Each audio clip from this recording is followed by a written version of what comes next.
За студид эргэн тавтай морил үзэгчтэй зочны цагаараа эргэн уулзаж байна. Манай студид өнөөдөр хүндтэй эрхмүүд ирсэн байна. За Монгол Улсын консерваторийн уран сайхны удирдагч, Монгол Улсын урлагийн гавьяа зүтгэлтэн профессор Пүрхүү олон, за Чулуун сангийн тэргүү Монгол Улсын ардын жүжигчин профессор Чинбат нар хүрэлцэн ирсэн байна.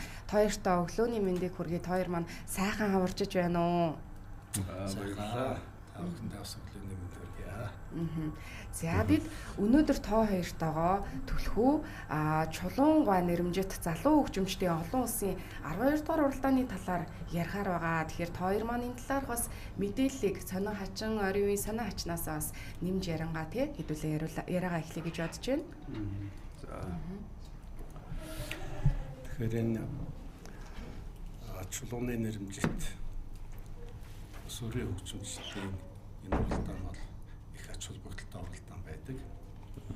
Ялангуяа энэ мэрэгжлийн хөгжимчдийг бэлтгэхэд, мэрэгжлийн хөгжимчин болоход тэр тайзан дээр гарч өөрийгөө илэрхийлж сурах, мөн олон улсын хэмжээнд зохиогддог энэ уралдаануудад хүүхдүүдээ өөрийгөө сойрхоод энэ их шат дамжлага бэлтгэл нь болж өгч байгаа юм чухал уралдаан л та.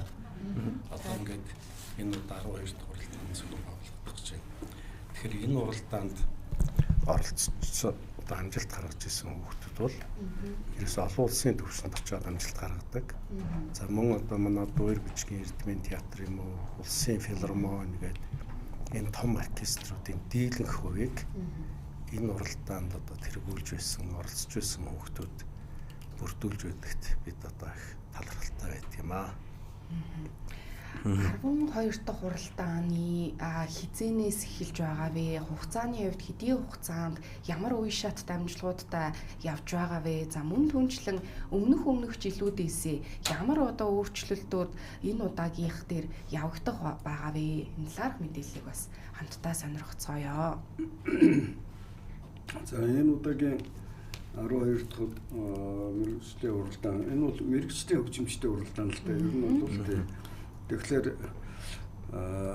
бүр анх 92 оноос эхлүүлээд энэ уралдааны анхны уралдаан болсон. Тэгэхдээ тэр үед нэрмжит байгаагүй. Зүгээр одоо тэр уцан хөгжмийн нэгдлийнхаа дотор анх хийж исэн болвол явандаа энэ маань бүр олон улсын болтол хөгжсөн. Тэгээ дандаа одоо Монголын соёлын яам, одоо урлагийн ашигтын холбоо, хүүхдийн байгууллага, за тэгэл манай одоо боловсролын шинжилгээ ухааны яам гэж тэр үеийн одоо бүх одоо сайд дарга нар бас энэ дээр маш их хүчин зүтгэл гаргаж бидэнд тусалж ингэж өнөөг хүртэл явж ирсэн. Одоо ч гэсэн мөн ялгаа байхгүй. Тэгэхээр энэ уралдаан маань үндсэндээ бол 6 наснаас эхлээл тий бүр 12 дугаар анги төгсөлтөл одоо хүүхдүүд дандаа оролцож байгаа. Энэ жил 5 төрлийн одоо хөгжмөөр 5 үе шаттай энэ уралдаан маань явагдаж байгаамаа. Тэгэхээр хамгийн гол нь юу гэхээр ер нь бол яагаад 5 одоо үе шаттай болчихваа гэхээр одоо гонч сүмдэгэн уралдаан гэж манай бас мэрэгжлийн хөгжимчид дуучдын уралдаан байдаг. Одоо улсын хэмжээний том. Тэгэхээр энэ уралдаанд болохоор насаараа арай орж чадахгүй. Чулууны өсвөрийн хөгжимчдийн уралдаан гэхлээр нас нь жоохон хэтэрчээд байдаг. Тийм учраас биднээс яг тэр хооронд үлдээд байгаа хүүхдүүдэд хүртэл энэ жил оюутнуудаа хүртэл оролцуулсан. Тэгээд яг ер нь бол уралдааны гол онцлог нь юу гэхлээр бид бол үнэхээр зөвхөн одоо Монголдоо биш. Энэ хүүхдүүдийг гадаадын одоо том уралдаанд, бүр мэрэгжлийн том уралдаанд л одоо бэлтгэх гээд байгаа хэрэг шүү дээ. Ер нь үндсэндээ бол тэгэхээр энэ уралдаан маань гадаадаас яагаад бидний шүүгчтэй оролцуулдаг вэ? Орос улбаны улсаас энэ жил одоо Бельгиас ирлээ. Өнгөрсөн одоо уралдаануудад ч одоо Хятадаас тэгэл одоо Испаниас тэр маш их олон шүүгчид ирж шүүж байсан. Тэгэхээр энэ уралдааны онцлог бол үнэхээр гадаадад болдог уралдааны тэрл төвшөнд биднээс хүрэх зорилготой. Магадгүй энэ уралдааны шүүлт бол жоохон хатуу байж магадгүй. Тэгээд их эцгүүд бас ойлгох болов. Ягаад гэвэл бид чинь эндээ сайн бэлдэж ээж, эндээ одоо оролцож ээж гадагшаа гарах учраас тийм учраас тэгээд одоо юу гэх юм зөвхөн энэ уралдаанд л ихэд одоо 360-70 хүүхэд оролцож штэ энэ чинь бол маш том уралдаан байхгүй тий. Тэгээ хажууд нь биднээс энэ жилийн хувьд бол сонирхчдын гэж хийгээгүй. Ягаад гэвэл бидэнд тийм боломж байхгүй, заалны боломж байхгүй тий. Тэгэхээр энэ жилийн хувьд биднээс сонирхчдын бол оруулаагүй байнамаа. Дан мэрэгжлийн одоо хүүхдүүд оролцож байгаа юм тий. Профессор Чинбат ахаас асуумаар танаас асуумаар байна л да. Одоо 6 наснаас эхлээд орно гэж ойлголоо зөв үү? 6 наснаас эхлээд насны хувьд та дахиад хэлээд өгөөч. 6 наснаас эхлээд 2 дугаар ангийн хүүхдүүд гэж ойлгож байна. Тий. Аха. 5 хөгжмийн төрөл гэсэн. Тэр ямар хөгжмийн төрлүүд бас байгаа. Тэгэхээр утсан хөгжим гэдэг чинь одоо хийл хөгжим. За. Дараагийнх нь айлт хөгжим. Тэгээд виолончел гэдэг одоо манайхан орон хийлгээд байдаг шүү дээ. Тэгээд контрабас гэдэг бүр том хөгжим байгаа тий. Тэгээд дээр нь төгөлдөр хуур. Ингээд 5 хөгжмийн төрлөөр оролцож юм тий. Тэгээд ер нь бол одоо ингээд харахад бол одоо энэ Дөрийн театрын Монгол Улсын филармони за тэгээд манай одоо бүх зэргийн чуулга байдаг юм уу дорнотын ингээл театрууд сонгодог хөгжимтэй театрууд харахад бол үндсэндээ бол манайх энэ театруудын хөгжимчдэг үндэ 100% хангаж тий. Цаашдаа ч гэсэн одоо биднээс гол зорилго бол одоо ерөөсөө энэ Монголд радио телевизэнд ирэхэд оркестр байхгүй байна. Тэ. Одоо гос концерт гэдэг шүү дээ. Одоо улсын концертын байгууллага. Тэр ямар ч оркестр байхгүй. Тэгэхээр нэг дуучид хөгжимчд маань тоглох боломжоо дандаа тэр оркестрээр хийдэг болохоор нөгөө л өөрийнхөө театрын гоо, нөгөө филармоны гоо ажлынхаа хажуугаар тэрийг хийдэг болохоор энэ бол үндсэндээ манай энэ хүүхдүүд төгсөөд би бас бодож байгаа ирээдүйд магадгүй одоо улс орон гайгүй болоод ирэхлээр радиогоход дэргэд радио телевизтэй кино үйлдвэрлэл гэж мундаг хөгжиж шүү дээ манай. Тэр дэрэгдээ оркестртэй байх хэрэгтэй байдаг. Тэгтэл одоо 2хан оркестр ирсэн Монголд. Тэгвэл дөр филармон 2-ыг л биднээс мүлжээд байна шүү дээ. Нөгөөдөлөг гуйгаал одоо хүчээр аваад хөрөх юм тэгээд явж байна.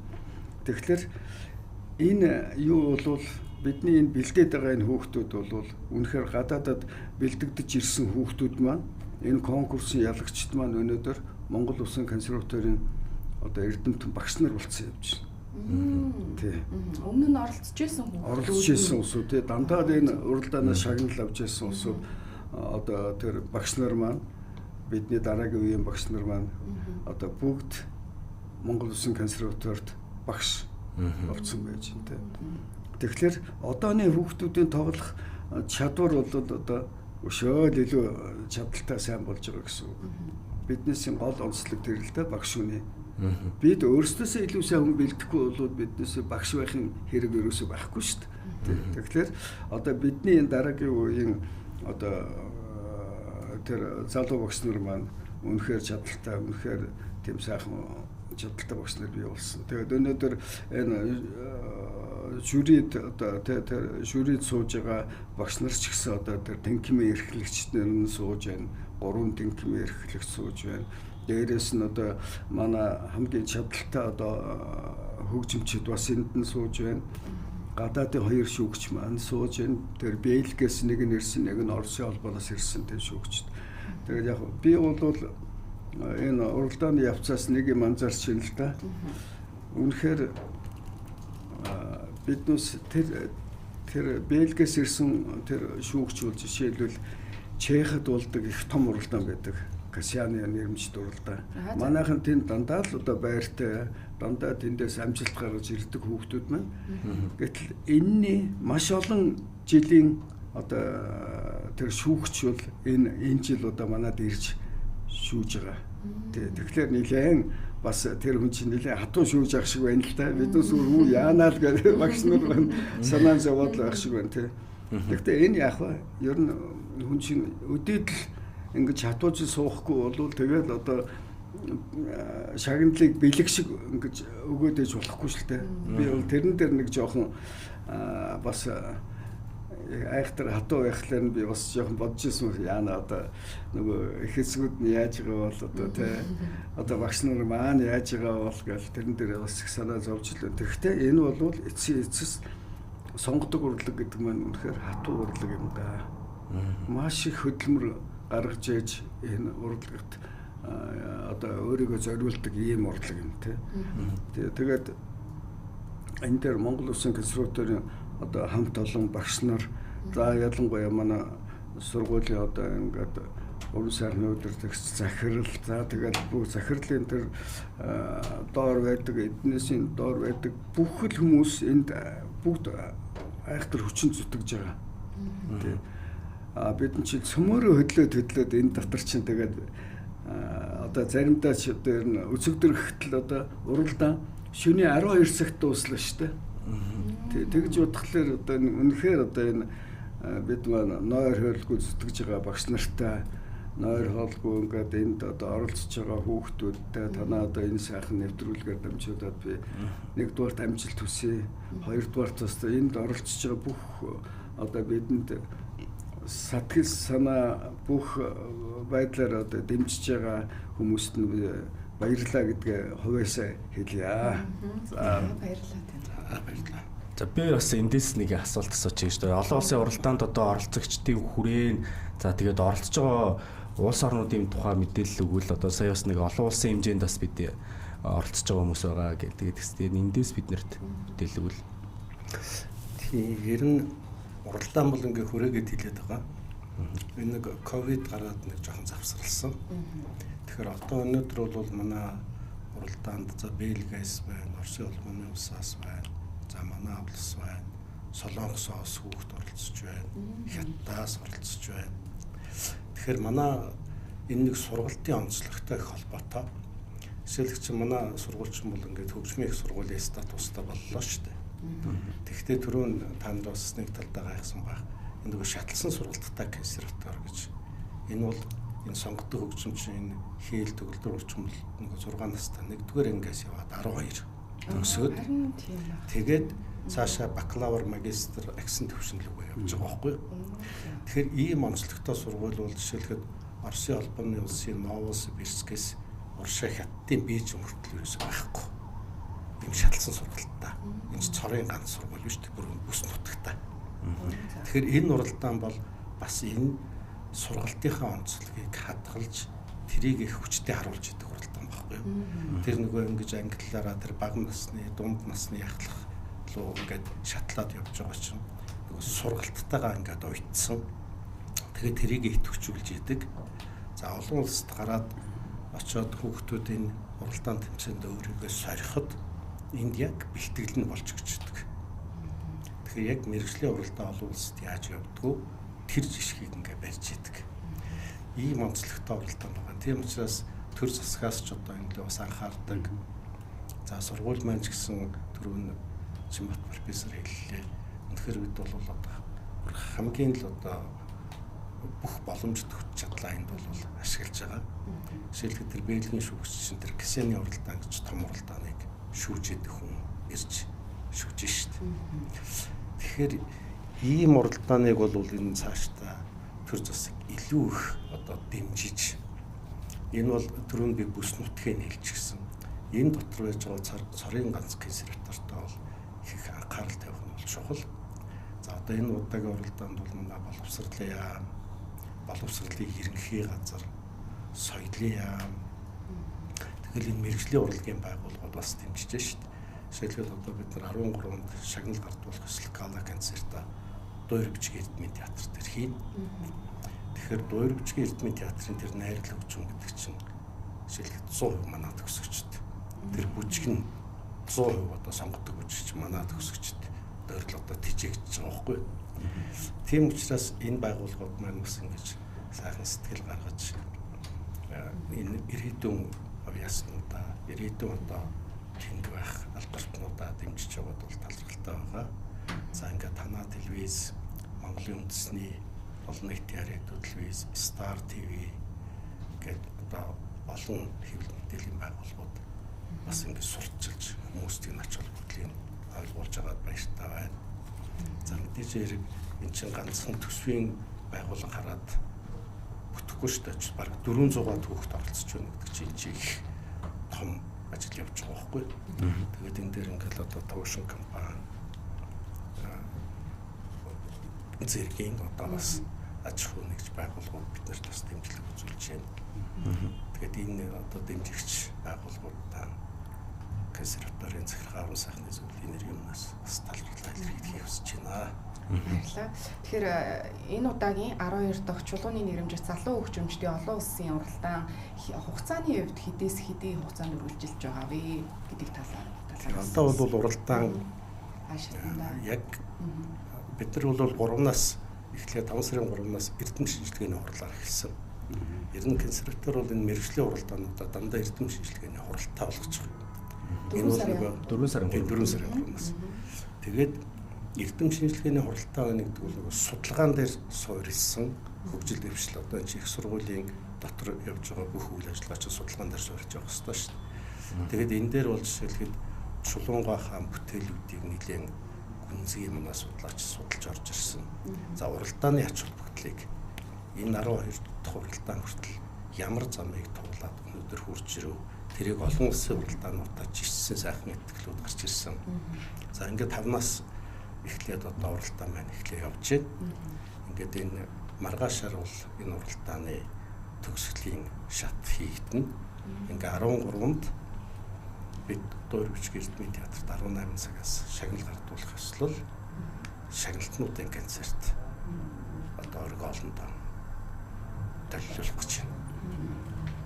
За үүн дээр бас нэмж асуумаар байна. Монгол Улсын консерваторийн сурагчдын нэгдсэн бас тайлан тоглолт энэ 5 сард болж байгаа гэсэн мэдээлэл байсан. Тэгэхээр энэ тайлан тоглолтын талаар бас та мэдээллийг өгөөч тийм ээ. Тий. Бид нэр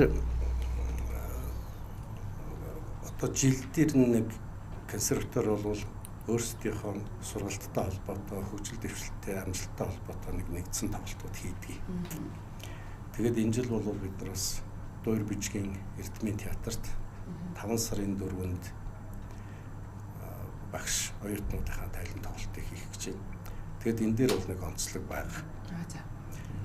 Энэ жилийн энэ тайлан тоглолтод бол бид нэр олон улсын төвшөнд хамгийн өндөр амжилт гаргасан багш оюутнууд багш нар оюутан сурагчдынхаа тоглолтыг нэгтгэж өргөн барих гэж байна. Тэгэхээр энэ бол одоо маш гайхамшигтай тоглолт болно. Мэдээж манай энэ хөгжимд дуртай одоо монгол хүмүүс энийг ирж үзэхэд бол манай хөгжмийн сургалтын төвшин хаана явж байгаа.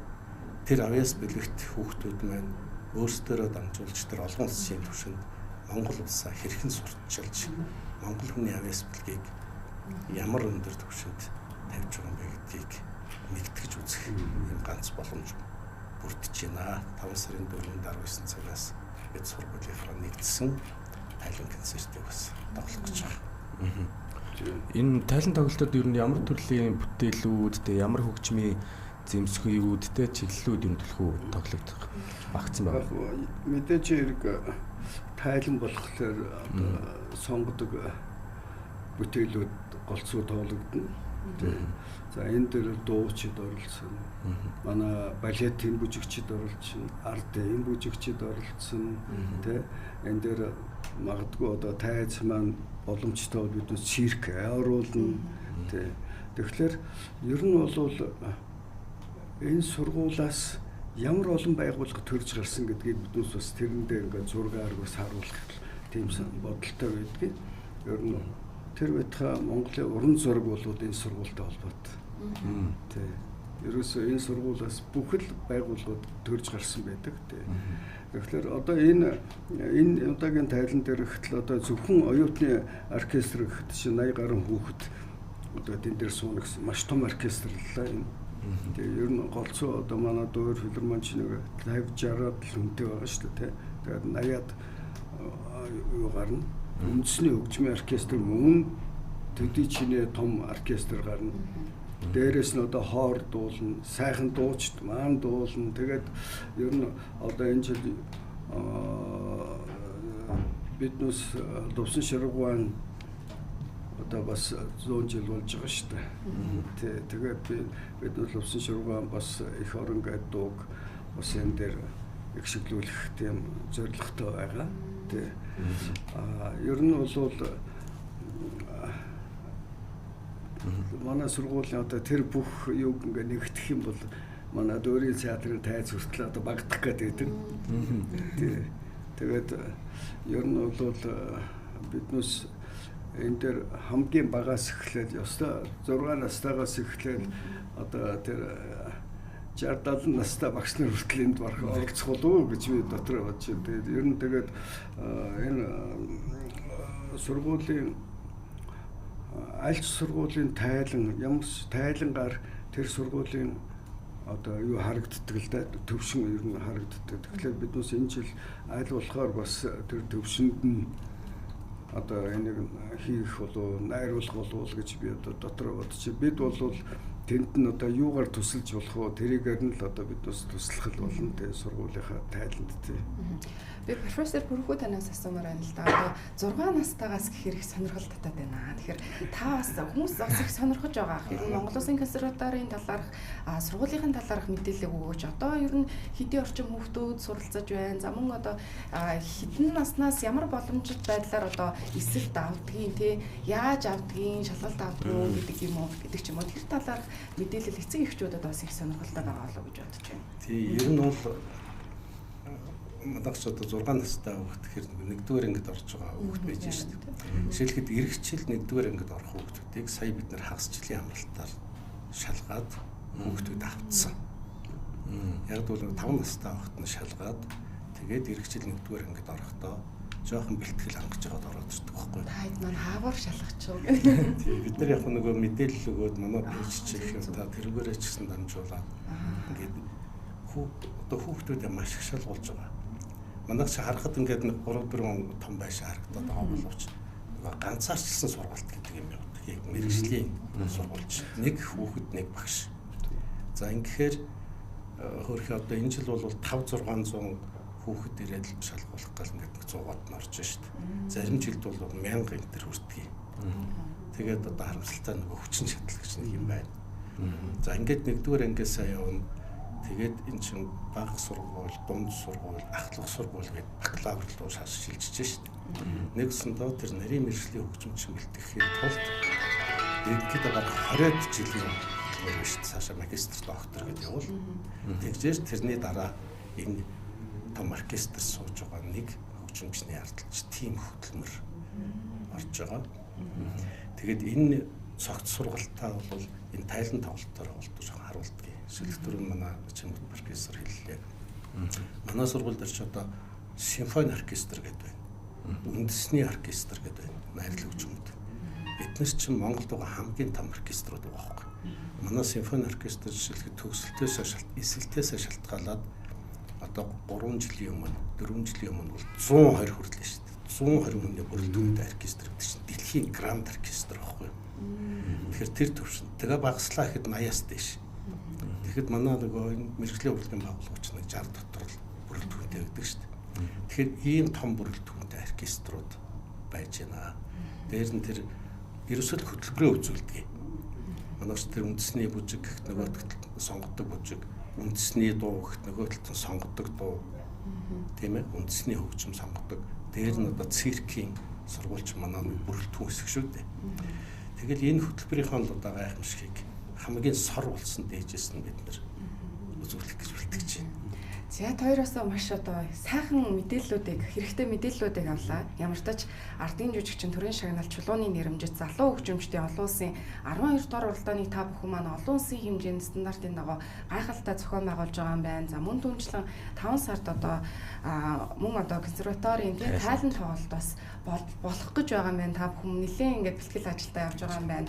За мөн сая одоо хэлж байна энэ уралдаанд оролцсны дараачаас тийм ер нь олон улсад гарах бах энэ гүр гарцсан болж идэгөө ингээд шатн бас агч байдаг гэсэн зүйлийг ярьж байна. Тэгэхээр илүү одоо энэ сонгодог урлагийг сайжруулахын тулд өшөө олон тэмцээн уралдаануудыг зохиох шаардлагатай нь та бүгдийн хувьд харж байгаагаар олон жил бас тогоонд нь явж байгаа хүмүүсийн хувьд тийм түвшээлэлд явж байгаа хүмүүсийн хувьд ер нь ямар үзэл бодлыг бас тээж аваа бол тийм тэр талаараа бас үзэгчтэйгээ хуваалцвал та хоёр маань юу гэж хэлэх бол? Ер нь консерватор бол одоо ингээд чулууны уралдаан нэг том уралдаан.